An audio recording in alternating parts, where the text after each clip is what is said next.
माय माऊली नमस्कार. 18 पुराणातील एक पुराण श्री गरुड पुराण महात्म्य कथासार अभिवाचन करत आहे. अध्याय 12. प्रथम श्री शिवशंकराला नमस्कार करून प्रारंभ करते. ओम श्री परमात्मने नमः. अध्याय 98. कुलामृताचे स्तोत्र. श्री सुत म्हणाले, नारदाने जेव्हा शिवास विचारले तेव्हा शिवाकडून जे सांगितले गेले त्या कुलामृत स्तोत्राचे मी आता वर्णन करतो, ते तुम्ही सगळ्यांनी ऐका. नारायण म्हणाले, जो मनुष्य शुभ अशुभ दोन्ही कामे करिता सर्वदा वेगवेगळ्या विषय वासनामध्ये रमतो ती व्यक्ती नेहमी पीडित असते. म्हणून अशा व्यक्तीस जर या भवसागरातून मुक्त व्हायचे असेल तर त्या संबंधी मी सांगतो. ज्या परमेश्वराने मायावी व्यक्तीने हे जग जडजीव बनविले त्याच्यापैकी एखाद्यावर जरी भगवानाची कृपादृष्टी गेली तर तो जन्म मरणाच्या फेऱ्यातून मुक्त होतो. मनुष्य या विशाल जगातील विषय वासनामध्येच दंग होऊन जातो. तेव्हा मुक्तीसाठी हे नारदा मनुष्याने अविनाशशा भगवान विष्णूचे चिंतन करणे आवश्यक होय. असा भगवान नारायण विश्वस्वरूप सर्वज्ञ सर्वव्यापक निरामय परमशुभ त्याचे स्मरण केल्याने मनुष्यास मोक्ष मिळतो.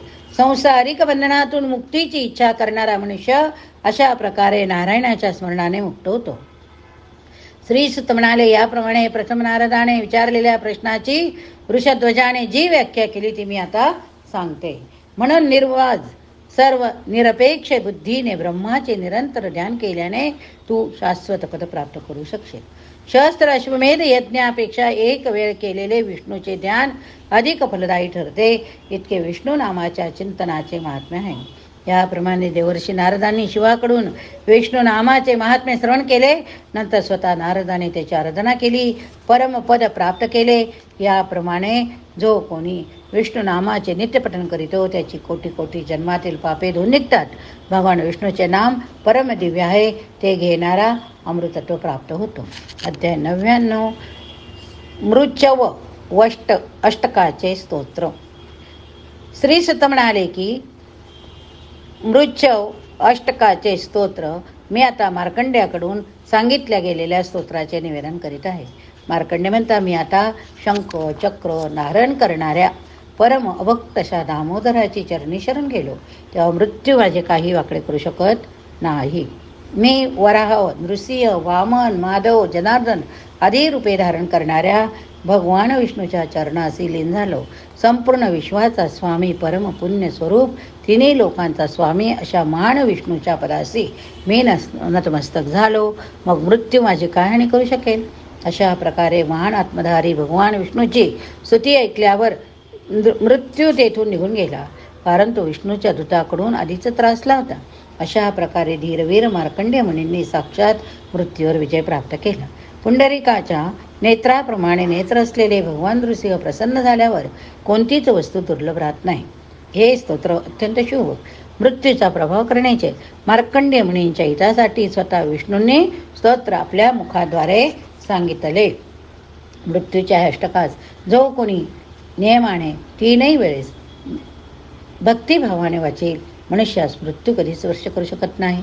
आपल्या हृदयरूपी कमळात जो सर्वदा परम पुरुष शाश्वत अशा विष्णूस विराजमान करीतो त्याचे चिंतन करीतो तो मनुष्य मार्कंडेयप्रमाणेच मृत्यूवर विजय मिळतो. अध्याय 100. अच्युताचे स्तोत्र. श्री सुत शौनकास म्हणाले की मी आता भगवान अच्युत स्तोत्राचे वर्णन करतो, जे सर्व मनोकामना पूर्ण करणारे ते तू आम्ही ऐका.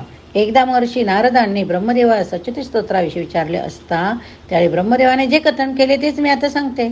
श्रीनारायण म्हणाले, अक्षय अव्यय वरदान देणाऱ्या विष्णूचे विधीपूर्वक स्तवन केले करावे.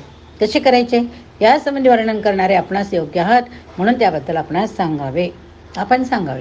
जे पुरुष नेहमी अच्युताने स्तवन करीतात ते खरोखरच परमधन्य होत त्यांचा जन्म सार्थकी लागला. ब्रह्मदेव म्हणाले, मुनी मी तुला भगवान वासुदेवाच्या स्तोत्राविषयी सांगतो, जे मुक्ती प्रदान करणारे. पूजा अर्चा करताना या स्तोत्राचे स्तवन केल्यावर भगवान वासुदेव प्रसन्न होतात. हे स्तोत्र असे आहे की भगवान वासुदेवच नमस्कार करतो, जो सर्व पापाचा नाश करीतो, जी वराह स्वरूप आनंद स्वरूप आहे, तो ज्ञान प्रदान करीतो. अशा सर्वोत्तम पुरुषास माझा नमस्कार असो. हे देवकी पुत्र, आपले निवासस्थान गोकुळ आहे. आपण एका गोपाचा वेश धारण करून या भूतलावर अवतार घेतलात. आपण सर्व गोपजनांचे प्रिय आहात. काही जे कुळ श्रेष्ठ करणारे आहात, रावणासारख्या महान राक्षसांचा वध करणारे आहात.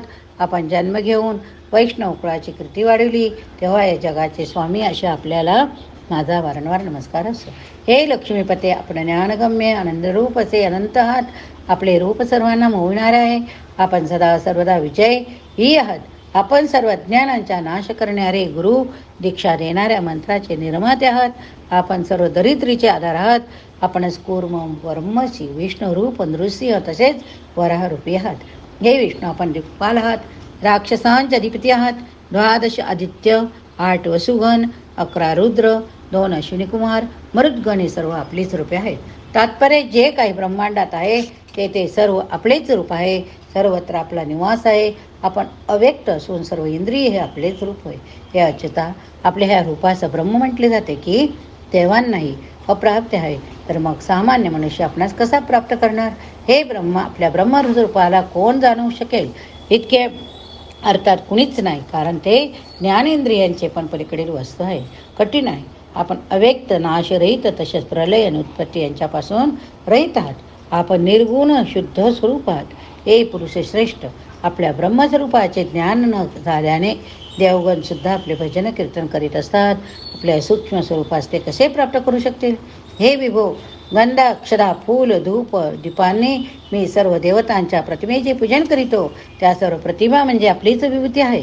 माझ्या पूजेमध्ये जर काही उणीव राहिली असेल तर आपणास क्षमा करण्यास योग्य आपणच आहात. कारण हे प्रभू, ज्या प्रकारे आपली पूजा करायला पाहिजे त्या प्रकारे पूजा करण्यास मी असमर्थ आहे. हे पुरुषोत्तमा, दिवसभरात अनेक बरी वाईट कार्य करून देखील माझी आपल्यावर अचल भक्ती आहे. हे जगन्नाथा, आपल्या पदाशिवाय अन्य देवदेवता धर्मात किंवा कशातच मला रस नाही. आपली भक्ती सर्व प्रकारच्या कामना पूर्ण करणारी आहे. एकदा आपल्याला शरण आल्यावर मग अनन्य देवधर्म करण्याची आवश्यकताच उरत नाही. परंतु हे अच्युता, आपली विधीपूर्वक अर्चना करण्यास कोणताच माणूस समर्थ नाही. मी देखील आपले स्तवन अर्चना केले आहे, परंतु त्यात असंख्य उणिवा राहिल्या आहेत. हे भगवान, आपल्याला वारंवार नमस्कार करतो. भगवान विष्णूचे स्तोत्र मी आपणास कथन केले आहे ते म्हणून जर तुला परमपद मिळवण्याची इच्छा असेल तर भक्तिभावाने विष्णूचे स्तवन कर. केवळ याचमुळे तुला सर्वोत्तम पदाची प्राप्ती होईल, तुझे कल्याण होईल. जो मनुष्य भगवान विष्णूचे स्तवन करीतो तो लवकरच या जगाच्या विशाल बंधनांना तोडून मोक्षाचा लाभ प्राप्त करतो. जी व्यक्ती प्रातःकाळी उठून भक्तिभावाने नियमितपणे विष्णूचे स्मरण करते तीच सर्व इच्छित फले प्राप्त करू शकते. पुत्रप्राप्तीच्या इच्छेने मंत्राचा जप करणाऱ्यास पुत्रप्राप्ती होते. तर संसारिक बंधनातून सुटका होण्याची ज्याची इच्छा असते तो मोक्ष पावतो. रोगी रोगापासून मुक्त होतो. विद्या जनार्दनाची इच्छा करणारा ज्ञानी बनतो. यश कीर्तीची इच्छा करणाऱ्यास यश कीर्ती प्राप्त होते. तात्पर्य, मनुष्य जो कोणी फल प्राप्त करण्याची श्री विष्णू विनंती करतो ते सर्व काही सुख देणाऱ्या हरीकडून त्यास प्राप्त होते. यात कोणती शंका नाही. अध्याय 101, रोग नाशाचे वैष्णव कवच. वैष्णव कवचाचे वर्णन असे आहे की मधु आणि कैटभास सारख्या दैत्यांचा वध करणारे भगवान माझ्याही सर्व शत्रूचा नाश करू देत. हंस, मत्स्य तथा कुर्मा अवतार धारण करणारे विष्णू माझ्या चारही दिशांना निवास करून माझे रक्षण करू देत. भगवान त्रिविक्रम देव माझ्या सर्व पापांचा उद्धार करू देत. आपण माझ्या बुद्धीचे रक्षण करावे, म्हणजेच मी संसारिक मोक्षापासून दूर होईल, संसारिक मोहापासून दूर होईल. माझ्या अज्ञानाचा नाश व्हावा. हे भगवान दत्तात्रय, मला पुत्र, पौत्र, मित्रगण, पशु, पक्षी सर्वांचं सुख प्राप्त होऊ दे. संपूर्ण राक्षसांचा संहार करणारे ज्याचे हात अत्यंत बलशाली आहेत ते भगवान श्रीराम माझे नेहमी रक्षा करू देत. प्रलंब, चाणूर, केशी, पूतना या राक्षसांचा वध करणारे भगवान श्रीकृष्ण माझ्या सर्व इच्छा पूर्ण करू देत.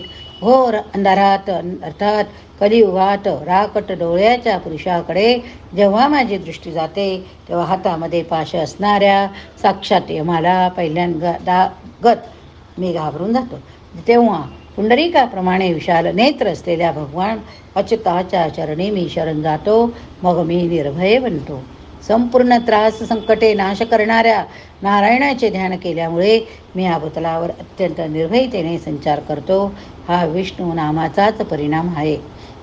राक्षसमय वनामध्ये विवादाच्या वेळी, राजमार्गावर विवादाच्या वेळी, उद्वेगसमयी रोगामध्ये प्रत्येक वेळेस या मंत्राचा नित्यजप करावा. त्यावेळेस काही भय निर्माण होईल तेव्हा देखील या मंत्राचा जप करावा. भगवान मंत्र अत्यंत महान, हे वैष्णव कवच अतिविख्यात, गुप्त, सर्व पापांचा नाश करणारे अत्यंत घन. तो मंत्र असा आहे की, हे विष्णू, आपण आधी अंतापासून रहित आहात. आपणच या जगताचे मूळ प्रेरक बीजतत्व आहात. आपण साक्षात पद्मनाभ आहात. आपल्याला माझा वारंवार नमस्कार असो. अध्याय 102. सर्व कामद विद्येचे कथन. श्रीहरी म्हणाले, सर्व कामना पूर्ण करणाऱ्या विद्येची तू 7 रात्रीपर्यंत श्रवण कर. ही विद्या अशी की, भगवान वासुदेव आपल्याला नमस्कार असो. आपण सर्व विज्ञानाचे दाता आहात. अशा परम आनंदमय मूर्तीस माझा नमस्कार.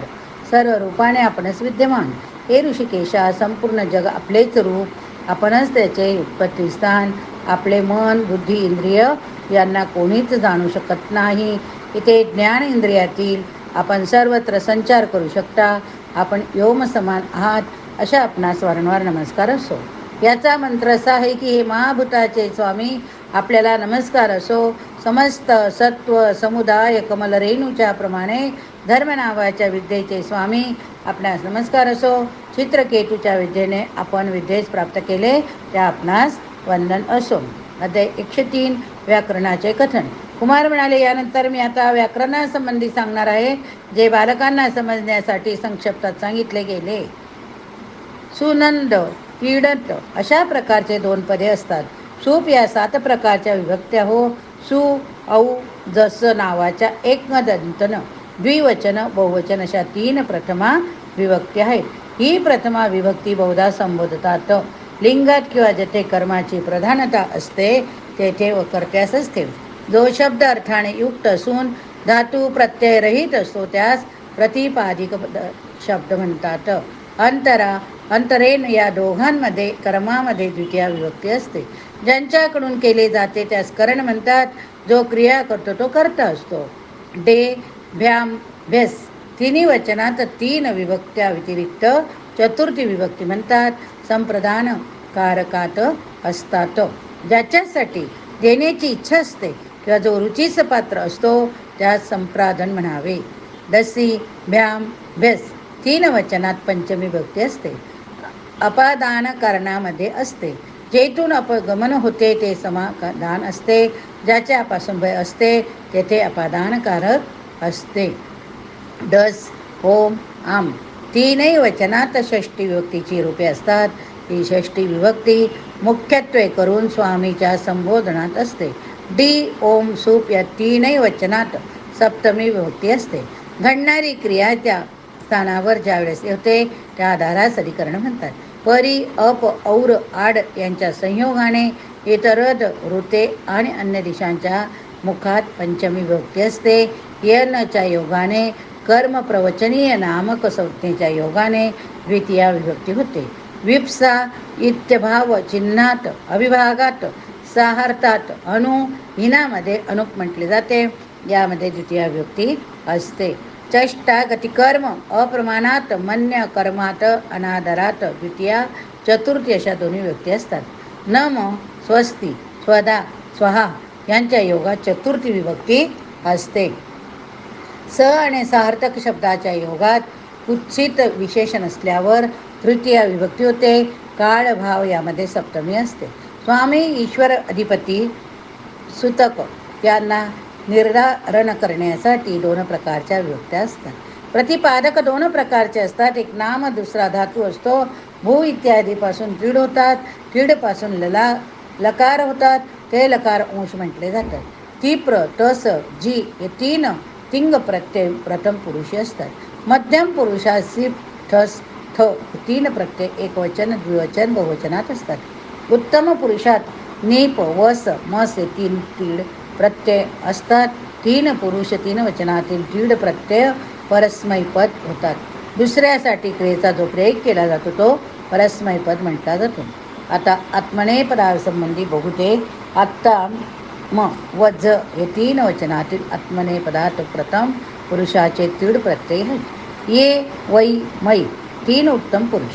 नावाचा प्रयोग केला गेल्यावर प्रथम पुरुष होतो. युष्मद शब्दाच्या प्रयोगात मध्यम पुरुष असतो. अस्मद शब्दाच्या प्रयोगात उत्तम पुरुष असतो.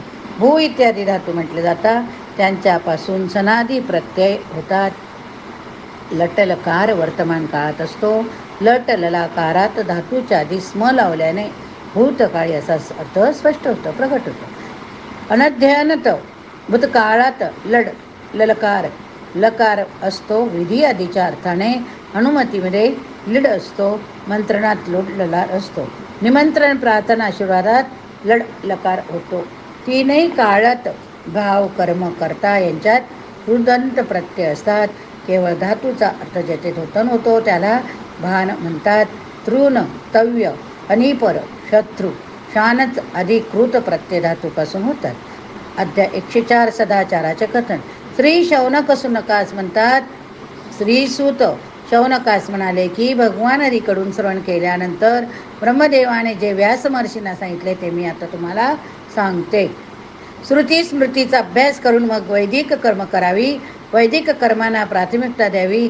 जर स्मृती कर्म करण्यास देखील मनुष्य असमर्थ असेल तर त्याने सत्कर्माचा आचार करावा. श्रुती स्मृती हे 2 विद्वानांचे नेत्र ज्यांच्या मार्फत कर्माचे दर्शन होते. श्रुतीमुळे धर्म प्रतिपादन केला गेला. स्मृतीशास्त्राकडून जो धर्म सांगितला गेला तो दुसऱ्या श्रेणीचा अपरधर्म. सभ्य पुरुषांच्या सभ्यतेमार्फत ज्या धर्माचा बोध होतो तो 3ऱ्या श्रेणीचा धर्म म्हटला गेला आहे. अशा प्रकारे 3 पूर्वीपासून चालत आलेले सनातन धर्म सत्य, दान, दया, लाभ, विद्यापूजन, ध्यान, दम या 8 पवित्र अत्यंत शुभ धर्माची लक्षणे. धर्मामुळेच सुखाची प्राप्ती, ज्ञानाचा लाभ. यज्ञयाग वेदांचे पठन, दानधर्म करणे हा ब्राह्मण क्षत्रिय वैश्यांचा साधारण धर्म. श्रेष्ठ मुनिगणांना धर्म यजन याजन अध्ययन प्रतिग्रह असा सांगितला गेला. या क्षत्रियांचे कर्म शस्त्र अस्त्रे बाळगून उदरनिर्वाह करणे, प्राण्यांचे रक्षण करणे हे होय. तर पशुपक्ष्यांचे पालन, शेती करणे, व्यापार चालवून उदरनिर्वाह करणे असे वैश्यांचे कर्म. शूद्र लोकांनी या सर्वांची सेवा करावी. अशा प्रकारे 4 वर्गाची 4 कर्म सांगितली गेली. आता 4 आश्रमांचे धर्म सांगतो. धर्मचर्य अवस्थेचे पालन करणाऱ्या ब्रह्मचार्याचे गुरुच्या घरी जाऊन राहणे, अग्निहोत्र नित्यनेमाने करणे, वेदांचा अभ्यास करणे हे होय. ब्रह्मचार्याने 3 त्रिकाळ स्नान संध्या करावी. भिक्षा मागून उदरनिर्वाह करावं. जटा दंड मुंडन करून गुरुजवळ राहावे. अशा प्रकारे ब्रह्मचार्याची कर्म सांगितली गेली. गृहस्थाश्रमात आल्यानंतर त्याची कर्म कशा प्रकारचे असतात त्याने शास्त्रोक्त पद्धतीने जीवननिर्वाह करावा. सुशील पत्नी करावी. देव पितृगण अतिथी याचे पूजन सत्कार करावा. गृहस्थाश्रमाचे पूर्ण पालन केल्यानंतर वानप्रस्थाश्रमात प्रवेश करावा. त्यावेळीची त्याची कर्म अशी असतात की त्याने इंद्रियांवर संयम ठेवावा. रोज अग्निहोत्र करावे. भूमीवर झोपावे. वल्कले धारण करावी. अशा स्थितीत त्याने वनात निवास करावा. सहजतेने जी कंदमुळे फळे मिळतील त्यावर निर्वाह करावा. पाणी पिऊन राहावे. आता 4था आश्रम आहे संन्यास. या अवस्थेत त्याने केवळ भिक्षा मागून मिळालेल्या अन्नावर जगावे. आपल्याजवळ कोणत्याही धनाचा साठा करू नये. कोणाशी द्वेषद्रोह करू नये. सर्वांना समानतेने वागावे. सुख दुःखात देखील अचल राहावे. पूर्ण मौन पाळावे. इंद्रिय निग्रह करावा. ध्यानस्थ बसावे. हाच संन्यासांचा धर्म म्हटला गेला. कोणत्याही प्राण्याची हिंसा न करणे. सर्वांची गोड बोलणे. दयाभाव ठेवणे या सर्व वर्णाच्या लोकांचा, सर्व आश्रमातील लोकांचा सामान्य धर्म आहे. शास्त्रात सांगितल्याप्रमाणे जो याचे पालन करतो त्यास परमगती प्राप्त होते. आता मी आपल्याला एक गृहस्थाश्रमीची पूर्ण दिवसाची कर्म सांगतो.